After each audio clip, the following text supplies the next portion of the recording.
প্রিয় ভাই, আমার সন্তান, তোমরা যাদের বয়স 16 বছর, তুমি আমার ছেলে, আমার সন্তান। আমার প্রথম সন্তানের বয়স 16 বছর, অতএব 16 থেকে নিচে তুমি আমার সন্তান।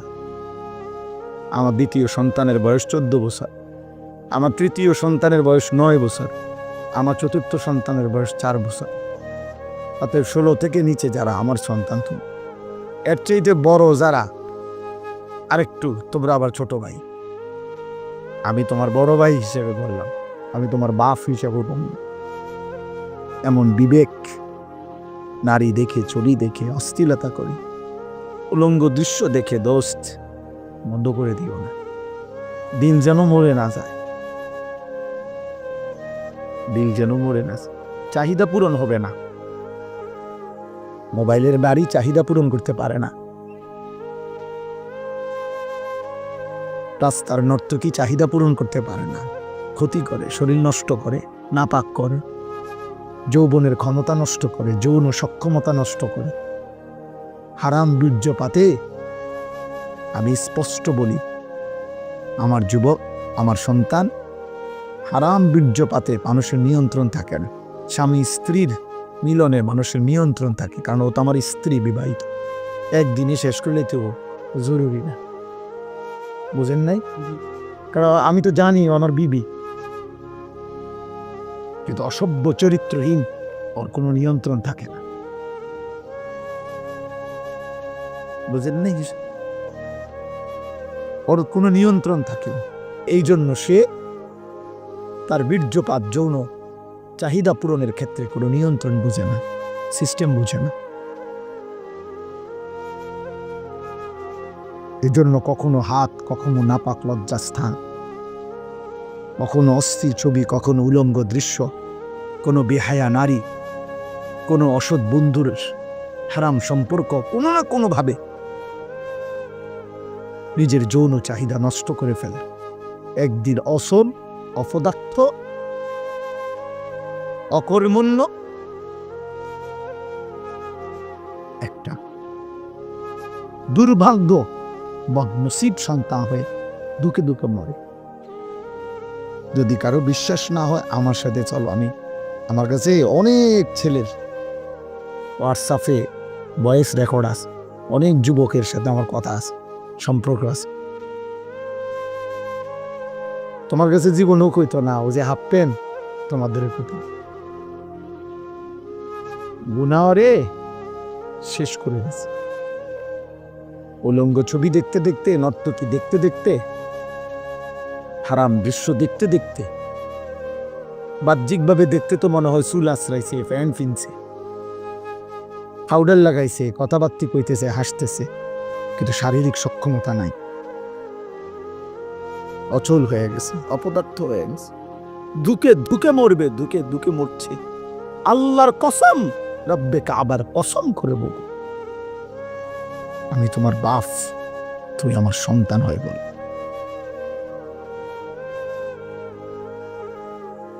তোমরা বেনামাজি ছেলের এবং মোবাইলে আসক্ত ছেলে, যারা নিয়মিত মোবাইল, বড় মোবাইল ব্যবহার করো, তোমরা এখন দাঁড়াও। আমি একজন ডাক্তার আনি, একজন ইনসাফগার, বিবেক সম্পন্ন একজন ডাক্তার এসে বলুক যে 16 বছরের ছেলের চেহারা এত সাফা ভিতরে থাকার কথা নেই। 18 বছরের কোনো ছেলের চেহারা এত শুকনা,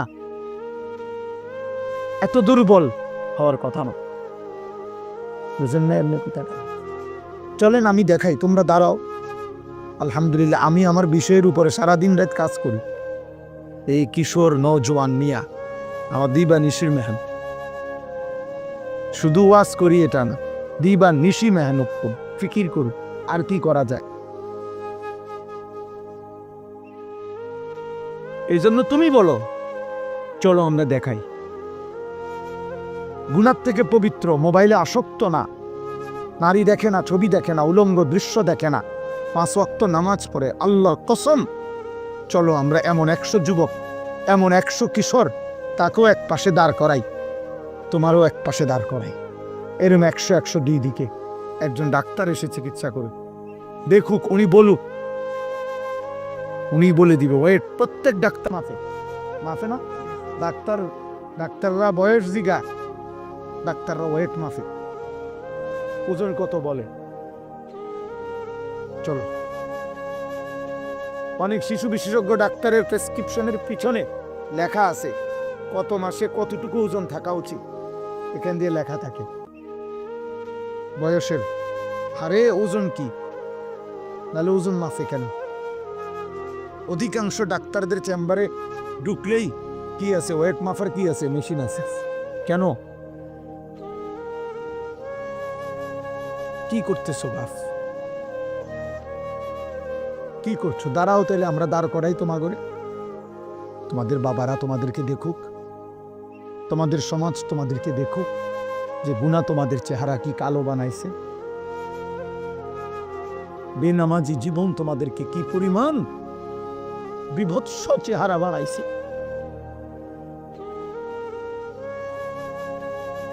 কারে দেখো আব্বা? মোবাইলে কার ছবি দেখো? তোমার মা? ওই নারী তোমার মা? এই বেহায়া, যাকে দেখো ওই বেহায়া নারী ও তোর মা?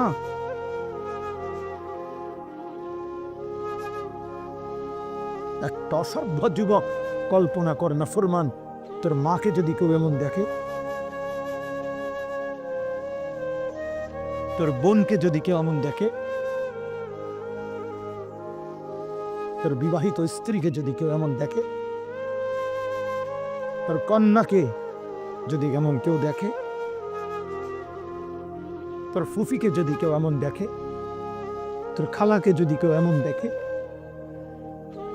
আল্লাহর কসম, এটা নবীজি সাল্লাল্লাহু আলাইহি সাল্লাম হাদিসে, নবীজি, আমি এটা নিজের থেকে বলি নাই, নবী এক যুবককে এটা বলছে। নবীজির জামানায় এক যুবক নবীজির কাছে জিনার বেবিচারের অনুমতি চাইছিল। ইজান লি বিজিনা, হাদিসের সব এই কিতাব আমার গাড়িতে আছে, ওয়ালা তাকরাবুজ জিনা, এই নামে আমার কাছে একটা কিতাব আছে মোটা, ও কিতাবে আছে। যুবক বলছি, ইয়া রাসূলুল্লাহ, আমাকে জিনার বেবিচারের লজ্জাস্থানের হারাম ব্যবহারের অনুমতি দেন। নবীজি বলছে, যুবক শোনো তো। নবীজি তাকে তখন 5টা কথা বলছে। আফাতুহিব্বুহু লি উম্মিক, আফাতুহিব্বুহু লি ইবনাতিক, আফাতুহিব্বুহু লি উখতিক, আফাতুহিব্বুহু লি আম্মাতিক, আফাতুহিব্বুহু লি খালাতিক। যুবক, তুমি কি পছন্দ করো তোমার মায়ের সাথে কেউ জিনা করুক, তোমার মেয়ের সাথে কেউ জিনা করুক, তোমার বোনের সাথে কেউ জিনা করুক, তোমার খালার সাথে কেউ জিনা করুক, তোমার ফুফির সাথে কেউ জিনা করুক? আল্লাহর কসম ছেলেরা, ওই যুবক বারবার চিৎকার দিয়া বলছে, লা ইয়া রাসূলুল্লাহ, লা লা লা লা লা, না না না না নবী, আমার মায়ের সাথে জিনা করা আমি মেনে নেব না, আমার মেয়ের সাথে না, আমার বোনের সাথে না, আমার খালার সাথে না, আমার ফুফির সাথে না। আল্লাহর নবী বললেন, ওয়ালান নাসু লা ইউহিব্বুনাহু লিউম্মাহাতিহিম ওয়া বানাতিহিম ওয়া খালাতিহিম ওয়া আম্মাতিহিম ওয়া আখাওয়াতিহিম। তাহলে যুবক, কোনো মানুষও চায় না তার মায়ের সাথে কেউ জিনা করুক, তার মেয়ের সাথে কেউ জিনা করুক, তার বোনের সাথে কেউ জিনা করুক, তার ফুফুর সাথে কেউ জিনা করুক, তার খালার সাথে কেউ জিনা করুক। এই নাফরমান যুবক, তুমি যার সাথে জিনা করতে চাচ্ছ, যার উলঙ্গ ছবি দেখছো, সে তো কারো মা, সে তো কারো বোন, সে তো কারো স্ত্রী, সে তো কারো খালা, সে তো কারো ফুফি। ওই মানুষটা তো তোকে মেনে নিবে না রে বাপ।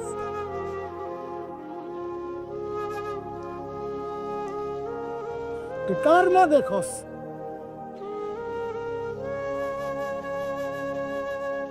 কার মতো চেহারা বানাইছো তুমি? বেনামাজি ছেলেরা দাঁড়াও, দাঁড়া বেটা, দেখি তোদেরকে বেটা। ইনসান এটাকে বলে? মুসলমানের বাচ্চা এমন হয়? মুসলমানের ঘরে জন্ম নিছ?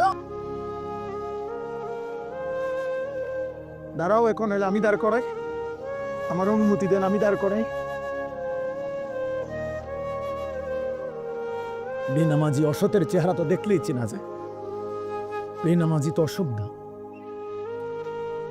বেনামাজি তো গাদ্দার, এই গাদ্দার রে তো দেখলেই চেনা যায়। বেনামাজি তো বেয়াদব, এই নামাজি তো মুতাকাব্বির, বেনামাজি রাজিম, এমন অভিশপ্ত, এমন বিতাড়িত, মূলত যাকে পাথর মেরে তাড়িয়ে দেওয়া উচিত। শয়তানকে রাজিম কেন বলে?